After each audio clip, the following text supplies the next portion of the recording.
Welcome to another journey into the darkest corners of American frontier history. Before we begin this chilling tale, I want you to do something for me.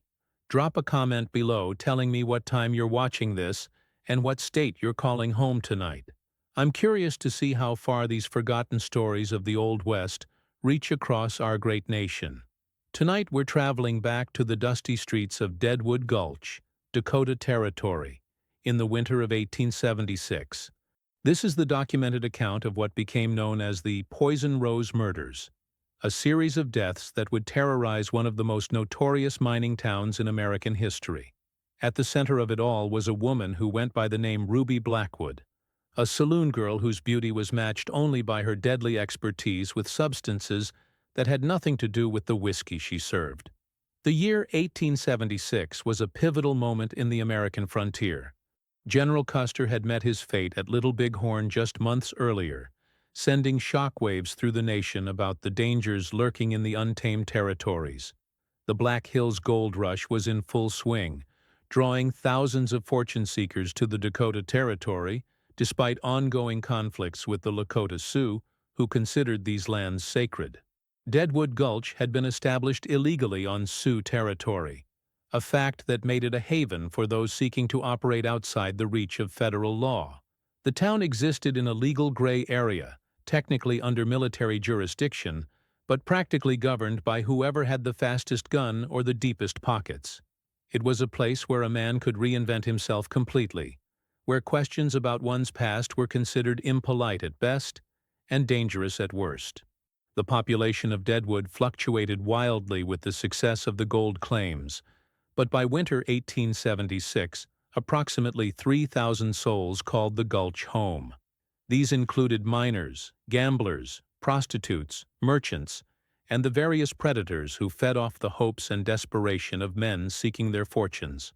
The town boasted over 70 saloons, numerous gambling houses, and establishments offering every vice imaginable to men with gold dust burning holes in their pockets.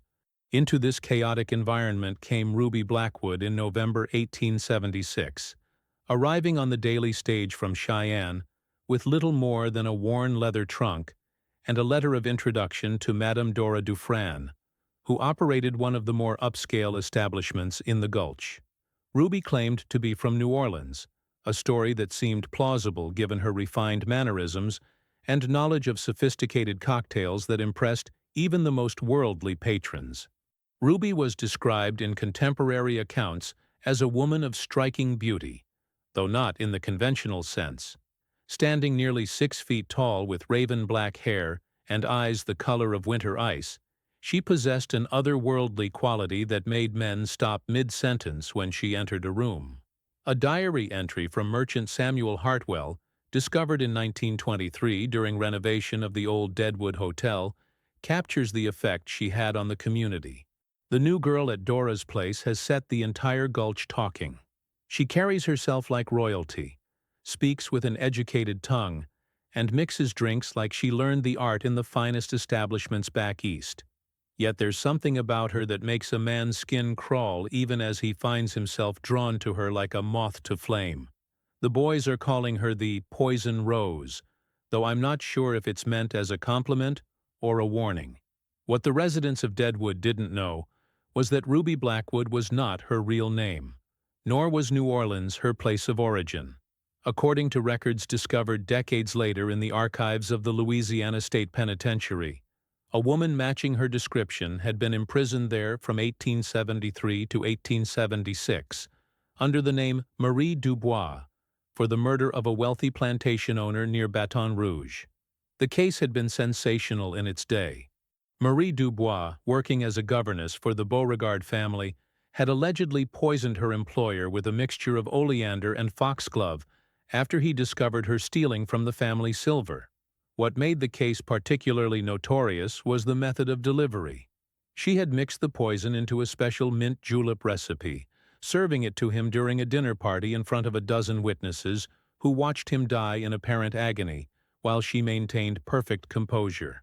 During her trial, testimony revealed that Marie possessed an extensive knowledge of toxic plants and their effects on the human body, knowledge she claimed to have acquired from her grandmother, a practitioner of what she called the old ways in the Louisiana bayous. The prosecution argued that she had used this knowledge to systematically poison 3 previous employers over a period of 5 years, always managing to avoid suspicion until the Beauregard case. She served 3 years of a 20-year sentence before escaping during a prisoner transport in September 1876. The escape was never fully explained, though rumors persisted that she had seduced one of the guards and poisoned the others with contaminated water during the journey. By the time authorities realized what had happened, Marie Dubois had vanished into the chaos of Reconstruction-era America, eventually emerging as Ruby Blackwood in the lawless territory of Deadwood. The establishment where Ruby found employment was known as the Crystal Palace, though locals simply called it Dora's Place after its proprietress.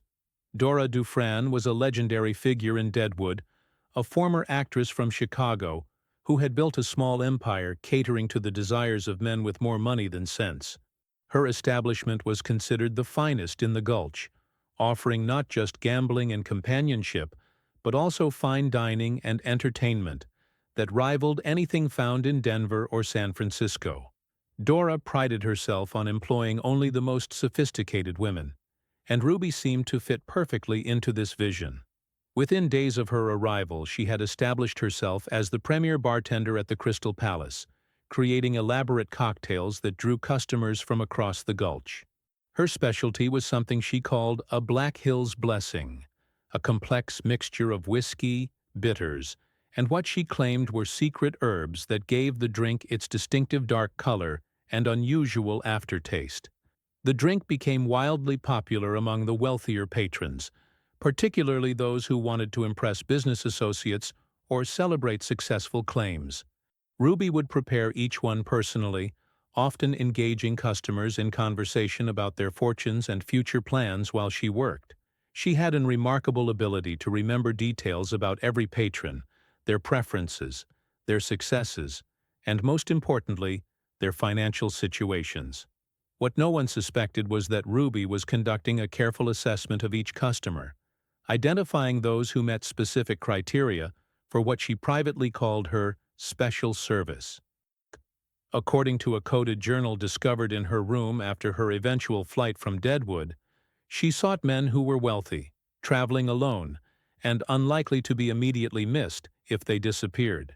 The journal itself was a masterpiece of criminal organization, written in a cipher that combined elements of French, Spanish, and what appeared to be symbols from Louisiana voodoo practices.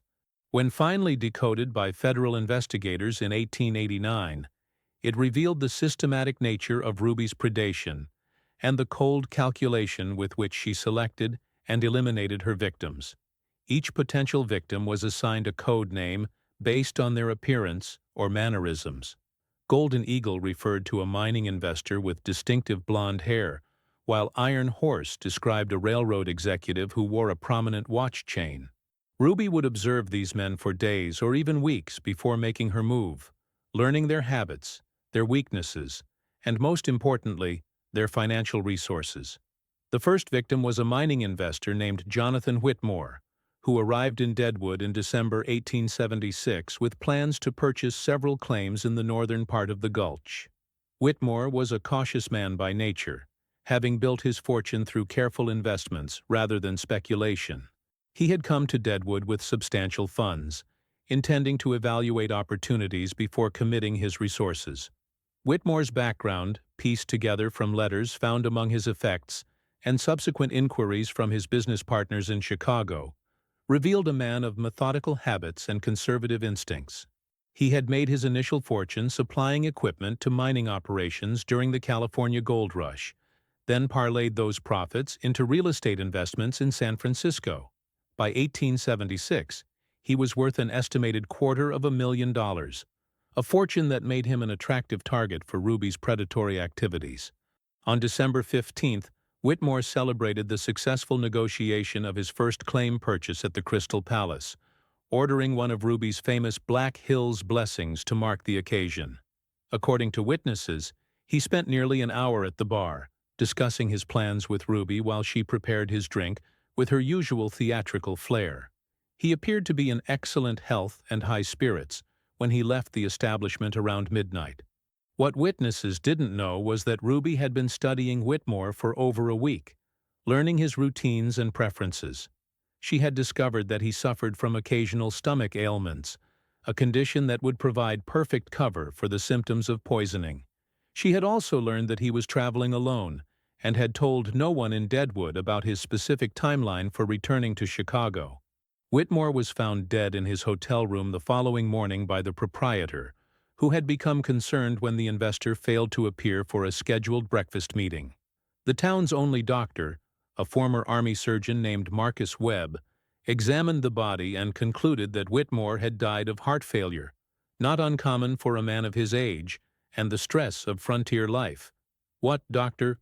Webb failed to note, or perhaps chose not to document, were the subtle signs that might have indicated poisoning. Whitmore's fingernails showed a slight blue tinge, his pupils were severely constricted, and there was evidence of violent illness that seemed inconsistent with sudden cardiac arrest. More tellingly, a half-empty bottle of whiskey in his room had an unusual residue that Dr. Webb attributed to poor-quality frontier liquor. The death caused little stir in a community where violent ends were commonplace. Whitmore was buried in the Deadwood Cemetery with minimal ceremony, his personal effects inventoried and held for relatives who never came to claim them. What wasn't inventoried was the substantial sum of gold and currency that Whitmore had been carrying, money that seemed to have vanished between his last public appearance and the discovery of his body. Dr.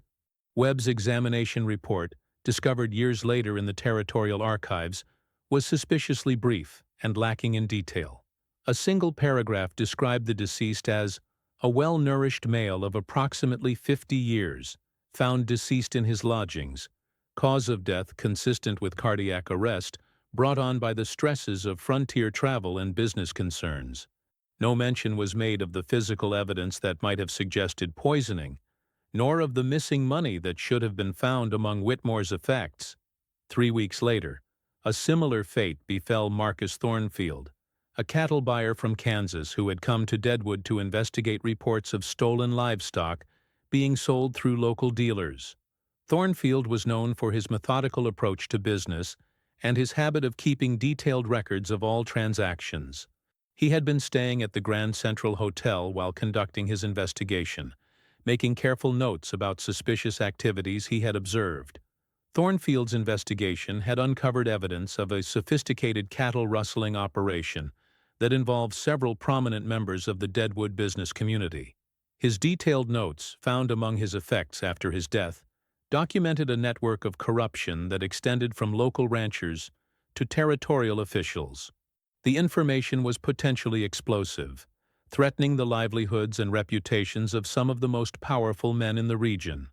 On January 8, 1877, Thornfield visited the Crystal Palace for what he told the hotel clerk would be his final evening in Deadwood before returning to Kansas. He had apparently concluded his business successfully and was in a celebratory mood. Ruby served him several of her special cocktails throughout the evening, and witnesses later recalled that he seemed particularly talkative, discussing his findings and the substantial profits he expected to make from his discoveries. What made Thornfield particularly vulnerable was his habit of drinking alone while reviewing his notes. Ruby had observed this pattern during his previous visits to the Crystal Palace and had positioned herself to overhear his conversations with business associates. She learned that he was carrying not only payment for his cattle purchases, but also detailed documentation that could implicate several local officials in criminal activities. Thornfield was found dead in his hotel room 2 days later, after missing a scheduled departure on the morning stage. Like Whitmore before him, he appeared to have died of natural causes, though Dr. Webb's examination was even more cursory this time. The official cause of death was listed as apoplexy, a convenient diagnosis that covered a multitude of unexplained deaths in frontier communities. Once again, a significant amount of money disappeared along with the deceased. Thornfield had been carrying payment for his cattle purchases, as well as detailed documentation about the livestock trafficking he had uncovered. Both the money and the papers vanished, though local authorities showed little interest in investigating the theft, perhaps because some of the individuals named in Thornfield's investigation held positions of influence in the community. The pattern continued through the winter and into the spring of 1877. Every few weeks, another wealthy visitor to Deadwood would meet an untimely end after spending an evening at the Crystal Palace enjoying Ruby's hospitality. The victims were always men traveling alone, always carrying substantial sums, and always found dead in circumstances that suggested natural causes to anyone not looking too closely. The third victim was Benjamin Crawford, a silver speculator from Denver who arrived in Deadwood in February 1877 with plans to invest in several promising claims in the northern hills.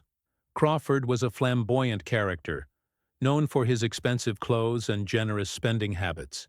He had made and lost several fortunes in various mining ventures throughout the West, but had recently struck it rich with a silver claim in Colorado. Crawford's weakness was his need for attention and admiration. He enjoyed being seen as a successful businessman, and would often discuss his financial affairs with anyone who showed interest. Ruby quickly identified this vulnerability and spent several evenings engaging him in conversation about his investments and future plans. She learned that he was carrying over $50,000 in gold and bank drafts, intended for purchasing mining claims and equipment. On February 23rd, Crawford celebrated the successful negotiation of a major claim purchase by ordering champagne for everyone in the Crystal Palace. Ruby prepared a special cocktail for him, something she called a Silver Mountain Special, which she claimed was her own creation in honor of his success. Crawford consumed several of these drinks while regaling the crowd with stories of his business triumphs.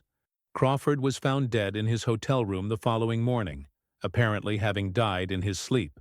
Dr. Webb's examination was perfunctory, and the cause of death was listed as heart failure. Crawford's money and important papers had vanished, though this was attributed to robbery by unknown parties who had allegedly broken into his room after his death. The fourth victim was Thomas Aldrich, a railroad executive from Chicago who had come to Deadwood to evaluate the feasibility of extending rail service to the Black Hills. Aldrich was a careful, methodical man who had built his career on attention to detail and conservative decision-making. He was carrying substantial funds for preliminary surveys and land purchases, as well as authorization to negotiate on behalf of his railroad company. Ruby's approach to Aldrich was different from her previous victims. Recognizing his cautious nature, she presented herself as a refined woman who had been forced by circumstances to work in a frontier saloon. She spoke knowledgeably about literature and music, topics that appealed to Aldrich's cultured sensibilities. Over the course of several evenings, she gradually gained his trust and learned about his mission and resources. Aldrich died on March 15, 1877, after consuming one of Ruby's special cocktails during what he had planned to be his farewell dinner at the Crystal Palace. His death was attributed to a stroke, and his money and railroad documents disappeared along with his life. The loss of Aldrich and his documentation delayed railroad development in the Black Hills for several years, as his company was forced to restart their evaluation process from the beginning. Dr. Webb, whether through incompetence or deliberate blindness, continued to certify these deaths as resulting from heart failure, apoplexy, or other ailments common to men living stressful lives in harsh conditions. His examinations became increasingly perfunctory, and he began to show signs of the prosperity that came to those who asked few questions in communities where ignorance was often the price of survival. A letter discovered in Dr. Webb's personal effects after his death in 1889 revealed the extent of his corruption. Written to his brother in Philadelphia, the letter stated, "The frontier provides opportunities for a medical man that would not exist in more civilized circumstances. Questions are rarely asked about the cause of death, particularly when the deceased is a stranger with no local connections. I have found it profitable to maintain a policy of incurious efficiency in my examinations." Ruby, meanwhile, had become something of a celebrity in Deadwood. Her beauty, sophistication, and skill with cocktails made her a favorite among the town's elite, such as they were. She had moved from Dora's establishment into her own quarters above the Crystal Palace, and rumors circulated that she was accumulating wealth at a rate that seemed remarkable for a saloon girl, even one of her obvious talents. What made Ruby's operation particularly insidious was her ability to vary her methods and timing to avoid establishing a clear pattern. Sometimes weeks would pass between deaths, sometimes only days. The causes of death appeared to vary, and the victims came from different backgrounds and had different reasons for being in Deadwood. To casual observers, the deaths seemed like the random misfortunes that befell any frontier community. Ruby's sophistication extended beyond her knowledge of poisons to include an understanding of human psychology that would have impressed professional confidence artists. She had an intuitive grasp of what motivated different types of men, and could adapt her approach accordingly. With lonely miners, she played the role of a sympathetic companion. With wealthy businessmen, she presented herself as a cultured woman fallen on hard times. With younger men, she became a seductive older woman offering worldly experience. However, one person in Deadwood was beginning to notice the pattern. James Morrison was a former Pinkerton detective who had come to the Black Hills seeking a fresh start after a scandal involving a corrupt investigation had ended his career with the agency. Morrison had opened a small security business, providing protection for wealthy visitors and investigating thefts for local merchants. Morrison's background made him uniquely qualified to recognize the signs of systematic criminal activity. During his years with the Pinkerton agency, he had investigated numerous cases involving confidence artists, poisoners, and other sophisticated criminals who preyed on wealthy victims. His trained eye began to notice patterns that others missed or chose to ignore. Morrison's suspicions were first aroused by the death of a client, a silver investor named Robert Hayes, who had hired him to investigate rumors of claim jumping in the Northern Gulch. Hayes had been a careful man, abstemious in his habits, and cautious about his personal safety. His sudden death from apparent heart failure struck Morrison as inconsistent with everything he knew about the man. Hayes had been a former Union Army officer who had survived some of the bloodiest battles of the Civil War. He was known for his physical fitness and careful attention to his health. The idea that such a man would suddenly die of heart failure while celebrating a successful business deal seemed implausible to Morrison, who had learned to trust his instincts about suspicious circumstances. When Morrison began to examine the circumstances more closely, he discovered that Hayes had spent his final evening at the Crystal Palace, where he had consumed several of Ruby's specialty cocktails while discussing his business plans. More troubling still, Hayes had mentioned to Morrison earlier that day his intention to leave Deadwood the following morning with substantial profits from his investments. Morrison began to compile a list of similar deaths, cross-referencing them with visits to the Crystal Palace and the mysterious disappearance of money and valuables. What he discovered alarmed him. Over a period of 6 months, at least 8 wealthy men had died under suspicious circumstances after spending time at Ruby's bar. In each case, significant sums of money had vanished, and in each case, Dr. Webb had certified death from natural causes without conducting thorough examinations. The former detective faced a dilemma. He had no official authority to investigate these deaths, and his reputation in Deadwood was still being established. Moreover, Ruby had become a popular figure in the community, and accusations against her would likely be met with skepticism or outright hostility. Morrison decided to conduct his investigation quietly, gathering evidence before making any public accusations. Morrison's investigation methods were systematic and thorough, reflecting his professional training. He began by interviewing hotel clerks, bartenders, and other service workers who might have observed the victims during their final days. He studied the timing and circumstances of each death, looking for patterns that might reveal the killer's methods. Most importantly, he began to observe Ruby herself, noting her interactions with potential victims and her behavior patterns. What Morrison discovered was a woman of remarkable cunning and self-control. Ruby never showed any obvious interest in wealthy patrons, instead allowing them to approach her. She was careful to vary her methods and timing, ensuring that no clear pattern emerged that might arouse suspicion. She also cultivated relationships with local officials and influential citizens, creating a network of protection that would make accusations against her difficult to pursue. His opportunity came in April 1877, when a wealthy mine owner named Charles Brennan arrived in Deadwood with plans to purchase several claims in the southern part of the gulch. Brennan was exactly the type of victim that Ruby seemed to prefer: wealthy, traveling alone, and planning to conduct business that would require him to carry large sums of money. Morrison approached Brennan and shared his suspicions about the deaths at the Crystal Palace, urging the mine owner to avoid the establishment entirely.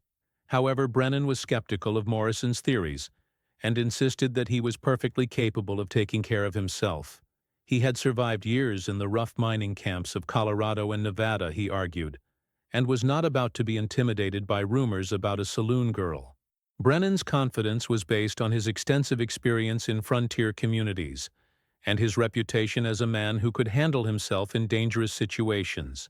He had built his fortune through a combination of shrewd investments and physical courage, often venturing into hostile territory to evaluate mining claims that others considered too dangerous to approach. The idea that a woman, no matter how cunning, could pose a threat to him seemed ridiculous. Against Morrison's advice, Brennan visited the Crystal Palace on April 23rd to celebrate the successful negotiation of his first claim purchase. Morrison, determined to gather evidence, positioned himself where he could observe the establishment without being seen. He watched as Ruby engaged Brennan in extended conversation while preparing her signature cocktails, noting how she seemed particularly interested in his business plans and financial situation. What Morrison observed that evening would provide the key to unraveling Ruby's operation. He noticed that she prepared Brennan's drinks differently from those she served to other customers, adding ingredients from a small vial that she kept hidden beneath the bar. More importantly, he saw her slip something into Brennan's final drink, while the mine owner was distracted by a commotion at the gambling tables. The substance Ruby added to Brennan's drink appeared to be a fine powder that dissolved quickly in the whiskey. Morrison noted that she was extremely careful in measuring the amount, suggesting that precise dosage was critical to her method.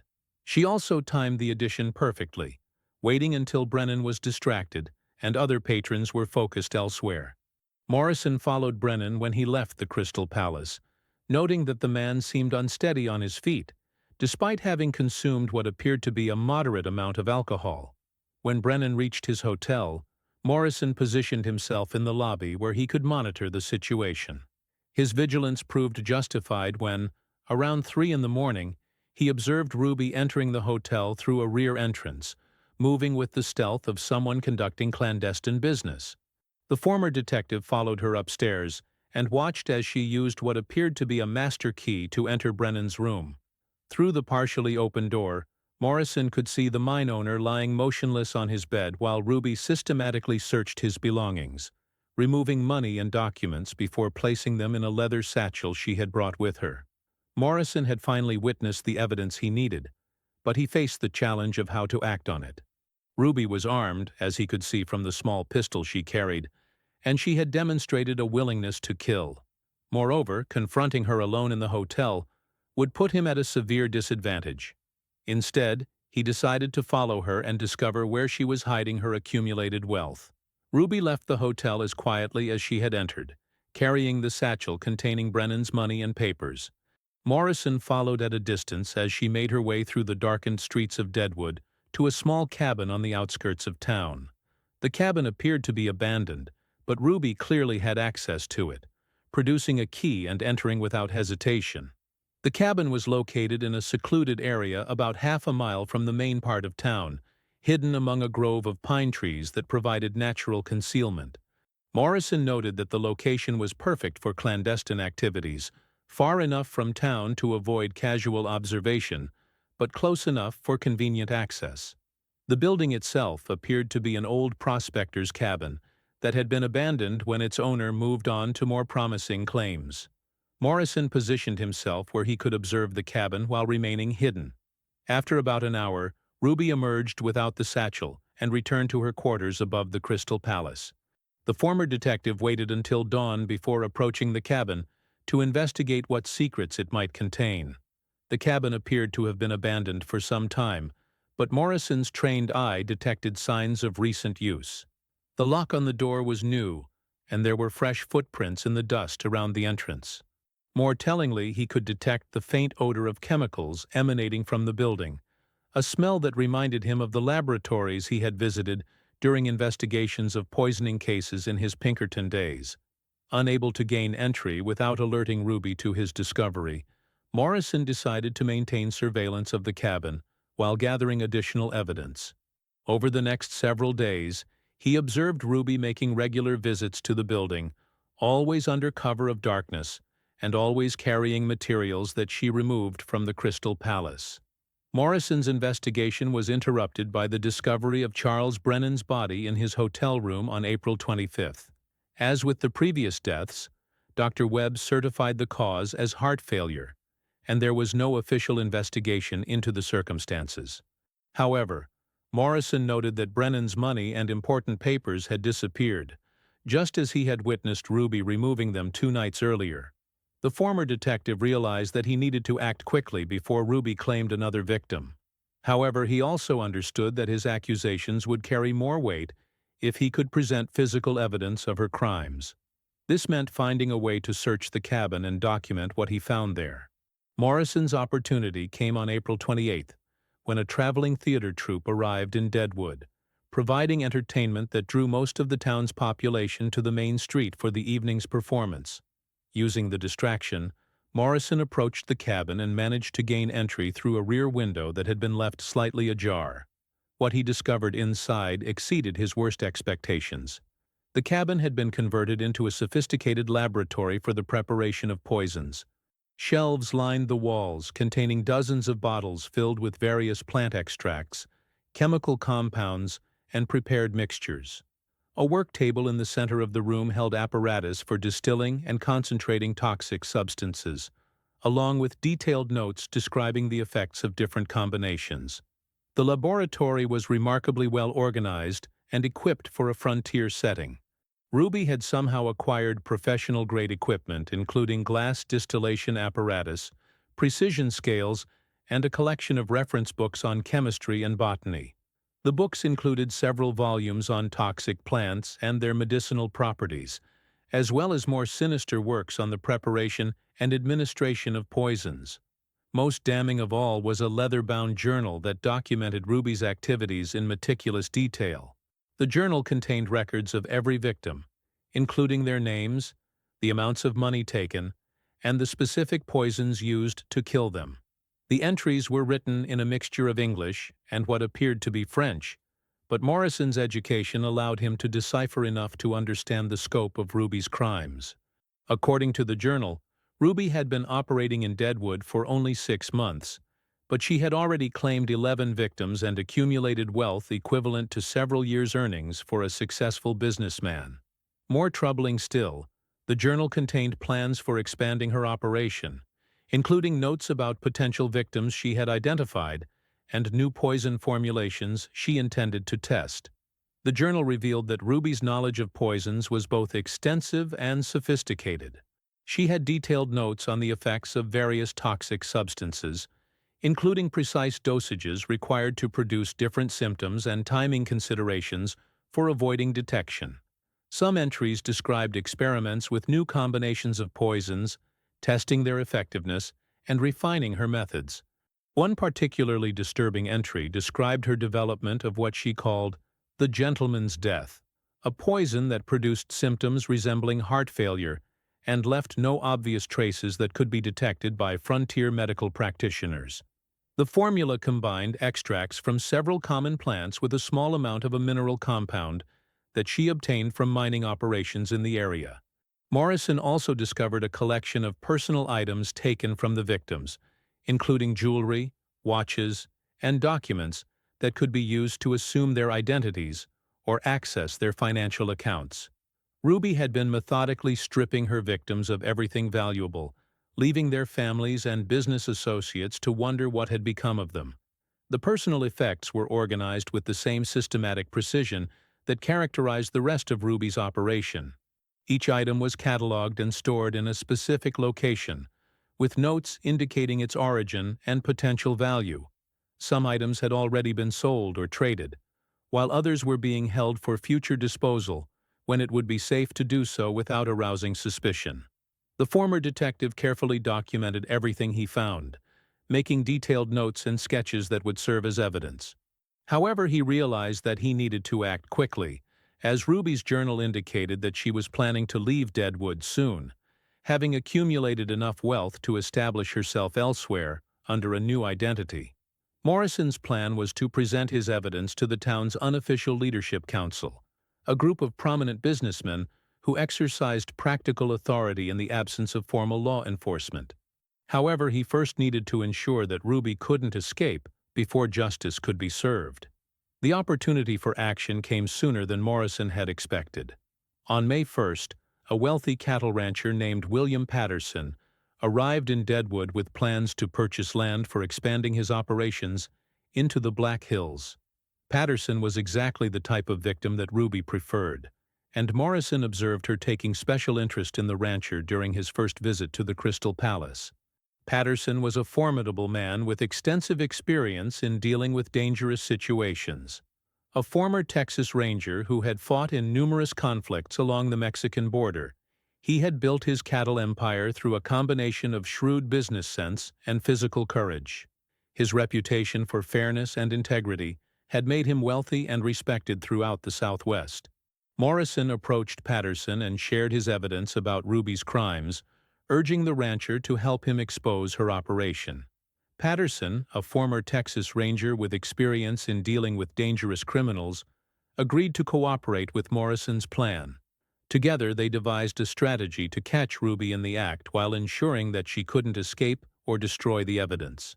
The plan required Patterson to pose as a potential victim, while Morrison gathered additional evidence and prepared to make arrests. Patterson would visit the Crystal Palace and allow Ruby to believe that he was a perfect target for her operation, while Morrison positioned himself to observe and document her actions. On the evening of May 3rd, Patterson visited the Crystal Palace and engaged Ruby in conversation about his business plans, allowing her to believe that he was a perfect victim for her operation. Morrison positioned himself where he could observe the proceedings while remaining hidden. As expected, Ruby prepared one of her special cocktails for Patterson, adding ingredients from her hidden vial when she thought no one was watching. However, Patterson was prepared for this moment. Using sleight of hand learned during his ranger days, he switched his poisoned drink with an identical glass that contained only regular whiskey. Ruby, focused on maintaining her performance as a charming hostess, failed to notice the substitution. The switch was executed with remarkable skill, taking advantage of a moment when Ruby was distracted by another customer's request. Patterson had practiced the maneuver repeatedly, ensuring that he could perform it smoothly under pressure.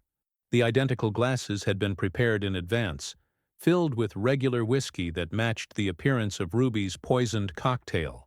When Patterson showed no signs of the illness that should have resulted from consuming Ruby's poison, she became suspicious and began to question what had gone wrong. Morrison chose this moment to emerge from his hiding place, confronting Ruby with the evidence he had gathered about her crimes. Ruby's reaction confirmed Morrison's suspicions about her dangerous nature. Rather than attempting to deny the accusations or flee the scene, she immediately reached for the small pistol she carried, demonstrating the cold calculation that had made her so effective as a predator. However, Patterson was ready for this response, and his ranger training allowed him to disarm her before she could use the weapon. The confrontation in the Crystal Palace drew the attention of other patrons, and word quickly spread throughout Deadwood about Ruby's exposure as a murderer. A crowd gathered as Morrison presented his evidence, including the journal and poison-making apparatus he had discovered in the cabin. The documentation was so comprehensive that even Ruby's most ardent admirers could not deny the truth of the accusations. The crowd's reaction was swift and violent. Several men who had known Ruby's victims demanded immediate justice, while others called for a formal trial. The situation threatened to spiral out of control As emotions ran high and demands for vengeance grew louder, Morrison and Patterson worked to maintain order while ensuring that Ruby remained in custody. Faced with overwhelming evidence and the hostility of a community that had been deceived, Ruby finally confessed to her crimes. However, her confession revealed that the situation was even worse than Morrison had suspected. Ruby admitted to killing not 11 victims, as documented in her journal, but 14 men during her time in Deadwood. 3 additional murders had been so perfectly executed that they had not even been recognized as suspicious deaths. Ruby's confession also revealed the sophisticated nature of her operation. She had been using multiple poison formulations, each designed to mimic different natural causes of death. Some victims had been killed with plant-based toxins that caused symptoms resembling heart failure, while others had been poisoned with mineral compounds that produced effects similar to stroke or apoplexy. The confession provided chilling details about Ruby's methods and motivations. She described how she selected victims based on their wealth and vulnerability, how she gained their trust through careful manipulation, and how she administered the poisons without detection. Her matter-of-fact tone and lack of remorse shocked even the hardened frontier residents who had gathered to hear her admission of guilt. Perhaps most disturbing of all was Ruby's revelation that she had been planning to expand her operation beyond Deadwood. Her accumulated wealth was intended to fund a network of similar operations in other frontier communities, with herself training other women in her methods. She had already identified potential locations in Colorado, Montana, and New Mexico, where the same combination of lawlessness and transient population would provide ideal conditions for her predatory activities. The citizens of Deadwood faced a dilemma in deciding how to deal with Ruby's crimes. The town had no formal legal system, and the nearest federal court was hundreds of miles away. Moreover, transporting a dangerous prisoner across hostile territory would be extremely risky, particularly given Ruby's demonstrated ability to escape from custody.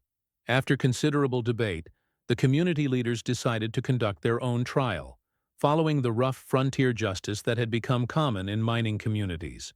A jury was selected from among the town's most respected citizens, and testimony was heard from Morrison, Patterson, and others who had evidence relevant to the case.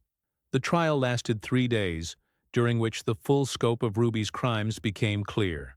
Witnesses testified about the suspicious deaths that had plagued the community, and Morrison presented his detailed evidence about Ruby's methods and motives. Ruby herself testified, showing no remorse for her actions and expressing only regret that she had been caught before completing her plans. Ruby's testimony was perhaps the most disturbing aspect of the entire proceedings. She spoke with clinical detachment about her victims, describing them as obstacles to her financial goals rather than human beings with families and futures. She showed particular pride in her technical expertise, boasting about the sophistication of her poison formulations and the precision with which she had administered them. The jury's verdict was unanimous. Ruby Blackwood was guilty of multiple counts of murder and theft. However, the question of punishment proved more controversial. Some community members argued for immediate execution, while others favored imprisonment or banishment from the territory. The debate was resolved by Ruby herself, who made one final demonstration of the cunning that had made her so dangerous. During the night following her conviction, she somehow obtained a vial of poison that she had apparently hidden before her capture. Rather than face whatever punishment the community might impose, she chose to end her own life using the same methods she had employed against her victims. Ruby was found dead in her makeshift cell on the morning of May 8, 1877. Dr. Webb's examination revealed that she had consumed a concentrated dose of the same plant-based toxins she had used to kill her victims. A note found beside her body contained a final confession in which she expressed satisfaction at having cheated the hangman's noose and warned that others like her would continue to prey on the unwary in frontier communities. The note was written in the same coded language that Ruby had used in her journal, but Morrison was able to decipher its contents. In addition to her final confession, the note contained detailed instructions for preparing several of her most effective poison formulations, suggesting that she intended her knowledge to survive even if she did not. The aftermath of Ruby's crimes had lasting effects on Deadwood and the broader Black Hills region. The revelation that a trusted member of the community had been systematically murdering visitors damaged the town's reputation and made potential investors more cautious about conducting business there. Several planned mining ventures were canceled, and tourism to the area declined significantly.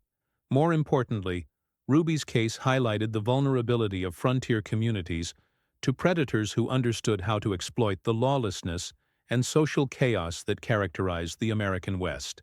Her sophisticated methods and careful planning demonstrated that the dangers of frontier life extended beyond the obvious threats of Indian attacks, claim jumpers, and common criminals. The investigation also revealed the extent to which corruption and willful blindness had enabled Ruby's crimes. Dr. Webb was found to have accepted substantial payments for his cursory examinations of the victims, and several local officials had ignored obvious inconsistencies in the death reports. The scandal led to significant changes in how Deadwood handled suspicious deaths and missing persons cases. Morrison's role in exposing Ruby's crimes established his reputation as a reliable investigator, and he went on to build a successful security business serving mining communities throughout the Black Hills. His detailed documentation of the case became a valuable resource for law enforcement officials dealing with similar crimes in other frontier areas. The cabin where Ruby had prepared her poisons was destroyed by fire shortly after her death, though whether this was accidental or deliberate was never determined.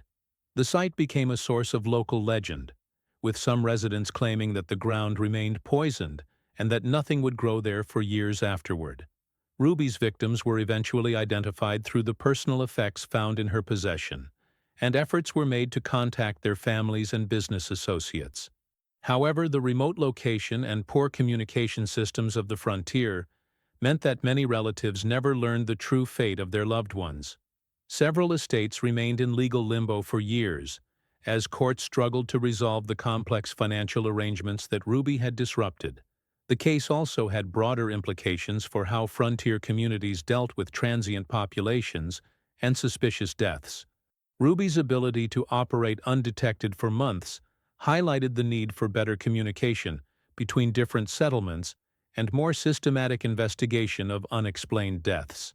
Perhaps most significantly, the Ruby Blackwood case became a cautionary tale about the dangers of assuming that conventional social roles and expectations applied in frontier settings. Ruby had exploited the assumption that a beautiful, sophisticated woman posed no threat to experienced men, using their prejudices and desires against them with deadly effectiveness. The story of the Poison Rose murders spread throughout the American West, carried by travelers, newspapers, and the growing network of telegraph lines that connected frontier communities. The tale served as a warning to others about the need for vigilance and the importance of questioning appearances, no matter how appealing they might seem. In the decades that followed, several other cases emerged of women using similar methods to prey on wealthy men in frontier communities. Whether these were copycat crimes inspired by Ruby's example or evidence of a broader pattern of predation that had simply gone unrecognized is impossible to determine. However, the Ruby Blackwood case established a template for understanding and investigating such crimes. Modern criminologists who have studied the case note that Ruby's methods were remarkably sophisticated for the time period, suggesting either extensive training or natural aptitude for criminal planning. Her use of multiple poison formulations, careful victim selection, and systematic approach to disposing of evidence demonstrated a level of organization that was unusual even among professional criminals of the era. The psychological aspects of Ruby's crimes have also attracted attention from researchers studying female serial killers. Her apparent lack of remorse, combined with her grandiose plans for expanding her operation, suggest personality disorders that would be recognized today as psychopathic. However, the frontier environment provided ideal conditions for such individuals to operate without detection. What makes Ruby's story particularly chilling is how she weaponized the very qualities that frontier society valued in women. Her beauty, sophistication, and apparent refinement became tools of death rather than civilization. She understood that men who had spent months in rough mining camps would be particularly vulnerable to the charms of an educated, attractive woman who seemed to represent everything they had left behind in the civilized world. The detailed records she kept of her victims reveal a mind that approached murder with the same methodical precision that a businessman might apply to inventory management. Each victim was carefully catalogued, their financial worth assessed, their personal habits noted, and their elimination planned with cold efficiency. She viewed her victims not as human beings, but as resources to be harvested, a perspective that allowed her to kill repeatedly without apparent emotional distress. Ruby's knowledge of poisons was extensive and sophisticated, suggesting either formal training or years of careful study and experimentation. Her journal contained detailed notes about the effects of various toxic substances, including precise dosages required to produce different symptoms and timing considerations for avoiding detection. She had clearly spent considerable time perfecting her methods before arriving in Deadwood. The social dynamics that allowed Ruby to operate successfully also reveal important aspects of frontier culture. The transient nature of the population meant that disappearances were common and often went uninvestigated. The lack of formal law enforcement created an environment where suspicious deaths could be easily dismissed or ignored. Most importantly, the gender expectations of the era made it almost inconceivable that a refined woman could be responsible for systematic murder. Ruby exploited these cultural blind spots with remarkable skill. She understood that her gender provided a form of camouflage that male criminals could never enjoy. By presenting herself as a respectable woman, forced by circumstances to work in a saloon, she gained the sympathy and protection of the community, while simultaneously identifying and eliminating her victims. The economic impact of Ruby's crimes extended far beyond the immediate theft of her victims' money and possessions. The fear and suspicion that followed the revelation of her activities damaged Deadwood's reputation as a place where legitimate business could be conducted safely. Investors became more cautious about traveling to the area, and several planned development projects were canceled or postponed. The case also highlighted the inadequacy of frontier medical practices and the dangers of relying on unqualified practitioners for official determinations of cause of death. Dr. Webb's cursory examinations and willingness to accept bribes allowed Ruby to operate undetected for months. His corruption was eventually exposed during the investigation, leading to his removal from practice and highlighting the need for better oversight of medical professionals in frontier communities. Morrison's investigation techniques, developed during his time with the Pinkerton Agency, proved crucial in exposing Ruby's crimes. His systematic approach to gathering evidence, including detailed documentation and careful observation, provided a model for future investigations of similar crimes. The case demonstrated the value of professional investigative methods, even in frontier settings where formal law enforcement was limited. The psychological profile that emerges from Ruby's own writings and the testimony of those who knew her suggests an individual with remarkable self-control and planning ability combined with a complete lack of empathy for her victims. She was able to maintain a charming and sympathetic persona, while simultaneously planning and executing multiple murders. This combination of traits made her particularly dangerous and difficult to detect. The methods Ruby used to dispose of evidence were also sophisticated for the time period. She understood the importance of varying her poison formulations to avoid establishing a recognizable pattern, and she was careful to remove all traces of her activities from the crime scenes. Her use of a separate location for preparing poisons and storing stolen goods demonstrated an understanding of operational security that was unusual among criminals of the era. The impact of Ruby's crimes on the families of her victims was devastating and long-lasting. Many relatives never learned the true fate of their loved ones, and the financial disruption caused by the theft of money and documents created legal complications that persisted for years. The case highlighted the particular vulnerability of men traveling alone in frontier areas and the importance of maintaining communication with family and business associates. The legend of Ruby Blackwood continued to grow in the years following her death, with various embellishments and fictional elements being added to the basic facts of the case.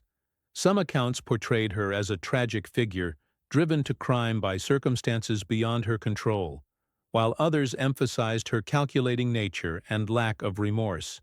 These varying interpretations reflect the complex and often contradictory attitudes toward female criminals in American culture. The site of the Crystal Palace became a source of local folklore, with some residents claiming that the building was haunted by the spirits of Ruby's victims. While these supernatural elements were clearly fictional, they reflected the lasting impact that her crimes had on the community's collective memory. The building was eventually demolished in the 1890s, but the location continued to be associated with the dark events that had occurred there. Modern forensic analysis of the preserved evidence from Ruby's laboratory has provided additional insights into her methods and the sophistication of her operation. Chemical analysis of residues found in her poison-making equipment revealed that she was using combinations of plant and mineral toxins that would have been difficult to detect using the medical knowledge available at the time. The Ruby Blackwood case remains one of the most thoroughly documented examples of serial murder in the American frontier period. The survival of her personal journals, combined with Morrison's detailed investigative records and contemporary newspaper accounts, provides an unprecedented window into the mind and methods of a frontier predator. The case serves as a reminder that the dangers of the Old West were often more subtle and insidious than the dramatic gunfights and Indian raids that dominate popular culture. The most effective predators were those who understood how to blend into their communities while pursuing their deadly trade, using the very qualities that society valued against their unsuspecting victims. For modern students of criminal psychology, Ruby's case provides valuable insights into the development and operation of psychopathic personalities in frontier settings. Her ability to maintain a normal social facade while committing multiple murders demonstrates the particular dangers posed by intelligent and organized killers who understand how to exploit social expectations and cultural blind spots. The legacy of the Poison Rose murders continues to influence how historians and criminologists understand frontier crime and the particular challenges faced by law enforcement in developing communities. The case demonstrates the importance of systematic investigation techniques and the dangers of allowing corruption and incompetence to compromise official oversight of suspicious deaths. Today, visitors to Deadwood can find a small memorial marker near the site where the Crystal Palace once stood, acknowledging the dark chapter in the town's history without sensationalizing the crimes that occurred there. The marker serves as a reminder of the complex and often dangerous nature of frontier life, where survival sometimes depended on the ability to distinguish between genuine hospitality and predatory deception. The story of Ruby Blackwood and her poison-laced cocktails stands as a testament to the complexity and danger of frontier life, where appearances could be literally deadly, and the price of misplaced trust was often measured in lives rather than mere disappointment. In a world where law was distant and survival often depended on quick judgments about character, the most dangerous predators were those who understood how to weaponize the very qualities that civilized society valued most. For those who study the darker aspects of American frontier history, the Ruby Blackwood case provides a chilling reminder that evil often wears an attractive mask, and that the most effective killers are those who understand how to exploit the fundamental human need for trust and companionship. In Ruby's case, death came not with the thunder of gunfire or the violence of robbery, but with the gentle clink of glass and the sweet smile of a beautiful woman offering comfort to lonely men in a harsh and unforgiving land. The final lesson of the Poison Rose murders is perhaps the most disturbing of all, that in a world where survival depended on the kindness of strangers, the greatest danger often came from those who seemed most worthy of trust. Ruby Blackwood understood this fundamental vulnerability and exploited it with deadly efficiency, leaving behind a trail of victims whose only crime was believing that beauty and refinement necessarily indicated safety and virtue.